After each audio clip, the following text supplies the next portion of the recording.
isa sa mga lugar sa siyudad sang Pasig, no, ang masami nga ginakaduan sang aton nga mga panguyo ang ginatawag nga pautuwas sa Timpol, mga biyano. So ini particular ini sa may barangay Talongunan, Pasig City, no.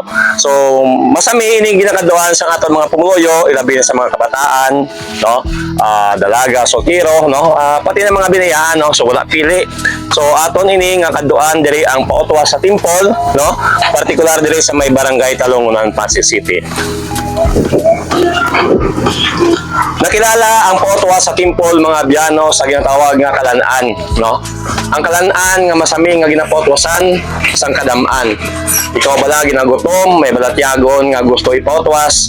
So ini nga lugar ang pautuwas sa Timpol, imugid nga kaduan. Agod ang imong mga problema, paghahaboy sa mga manami, sa mga hangin, priskang mga hangin, maluwas sa manaming hangin, mga kapautuwas sa mga pagkaon nga aton makita o kumatilawan diri sa may pautuwas sa Timpol, imugid ini nga balik-balikan, no? Mayari magita nakita naton diri ang ini nga lamisa, kadamo na diri sang mga istorya nga katabo, marites, istorya nga manahuman sa aton nga mga pumutuyo. Usa diin ang pautuwas sa Timpol, mga biyan, isa ka simbolo nga diri nagahugpong kag diri nagahugpong ang aton nga mga pumutuyo, agod doon ang ilang nga mga pamilya, agod magabusog, no, sang ilang nga mga balatyagon sa barato nga mga pagkaon nga ginaserve diri sa may pautuwas sa Timpol, mga biyan. Ang ini nga bahin nga lamisa nga nagabilin, ibilin lang ang imo kirida, hindi lang ang imo basura. Usa din, mga kapautuwas, mabatyagan naton ang dapyas ang hangin, no, priska nga haboy sang hangin, apisar nga sa init sang kimpo subong nga aton nga ginaatubang. Ang pautuwas sa Timpol, ini magahatag ukon makapahagan-hagan sang imo balatyagon nga ikaw may problema sa imo paminsaron, no?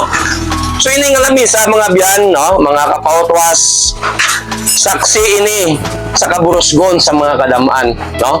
Masaylo kita diri sa second floor sang pautuwas. So diri naman, mga kapautuwas, ini ang unang-una nga lamisa kung sa diin damo na diri nagdayunay, damo man diri nagrinaway, kag damo man diri nagbulagay. Malay mo, mga kapautuwas, isa ikaw sa may forever, no, nga kung way ka bala sa mga partners pa sa kabuhi, malay mo ining kalanaan sa pautuwas sa may barangay Talongunan, diri mo na mabatyagan ang kalipay sang pagigugma nga waay mo pa ma-experiencehan sa imo, no, na pagpangabuhi, mga kapautuwas. So ari na ang lugar, mga biyan, mga kapautuwas, nga dapat mong gidkaduan, no, nga mamiss mo gid sa bilog mo kabuhi kung hindi mo ini matilawan. May aray dire pautuwas sa Timpol ang unlimited chicken rice nila sa balor nga 119, mga kapautuwas, sigurado mabuslo na imo mga mata sa kaburusgon. Ari ang ila mga mino, may fried chicken, may sisig, biyon gisado sa dangon gisado, kag subong nga mainit ang chimpo, ang halo-halo, no, sa balor nga 50 pesos, sigurado mabusog kagid, mga kapautuwas. Kani, no, sa tanan nga way pagkapautuwas o kun way katoltol diri sa pautuwas sa Timpol, barangay Talongunan, kaduan nyo lang dire, no, 6 to 7 kilometers halin sa Pasig City, mapusol tulon, simentado ang dalan, kag makarelax-relax ka dire, mga biyano. So sa liwat, ini ang inyo alagad, si Kachorcham, nag-imbita ka ninyo nga Karina, kag magpautuwas na kita, kag magsinadya. Viva! Viva! Pautuwas! Basta pudret, ipautuwas mo na.